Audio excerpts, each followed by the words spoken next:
Kejaksaan Negeri Lok Sumawe telah memanggil dan memeriksa 14 saksi untuk dimintai keterangannya dalam kasus dugaan markup harga pengadaan tanah makam Kampung Kutablang, Kecamatan Banda Sakti, Kota Lok Sumawe yang menggunakan anggaran dari APBK tahun 2022 lalu. Ke-14 saksi yang dipanggil dan telah dimintai keterangannya oleh jaksa terdiri dari 10 saksi dari pejabat di Pemko Lok Sumawe dari golongan eselon 3 ke bawah. Untuk hari Rabu depan akan dipanggil lagi 2 pejabat eselon 2 untuk dimintai keterangannya. Sementara itu dari kalangan warga telah dipanggil 4 orang terdiri dari 2 orang dari perangkat kampung dan 2 warga di sekitar yang tahu tentang kasus tersebut dan harga tanah. Hal ini diungkapkan oleh Kasih Intelijen Kejaksaan Negeri Lok Sumawe Terry Gutama kepada Puja TV berikut pernyataan lengkapnya.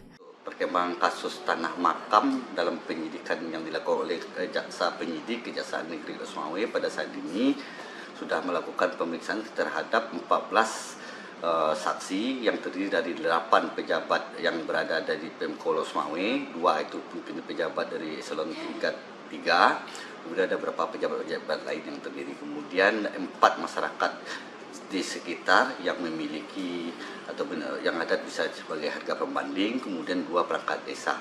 Mungkin untuk awal start juga kami pada jaksa penyidik pada Kejaksaan Negeri Lok Sumawe pada hari Rabu juga akan melakukan pemanggilan terhadap 2 pejabat Pemko Lok Sumawe juga.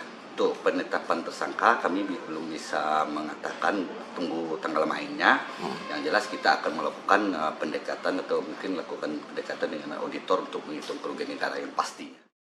Sebagaimana diketahui sebelumnya beberapa waktu lalu, Kejaksaan Negeri Lok Sumawe telah menyatakan kasus dugaan markup harga tanah pada pengadaan makam Kampung Kutablang Lok Sumawe di Kampung Alulim Lok Sumawe masuk dalam tahap penyidikan. Karena kasus ini negara dirugikan hingga 500 juta rupiah dari anggaran 1,17 miliar rupiah dan luas tanah 1,5 hektar. Dari Lok Sumawe, Denny Muhtadi melaporkan untuk Puja TV Aceh.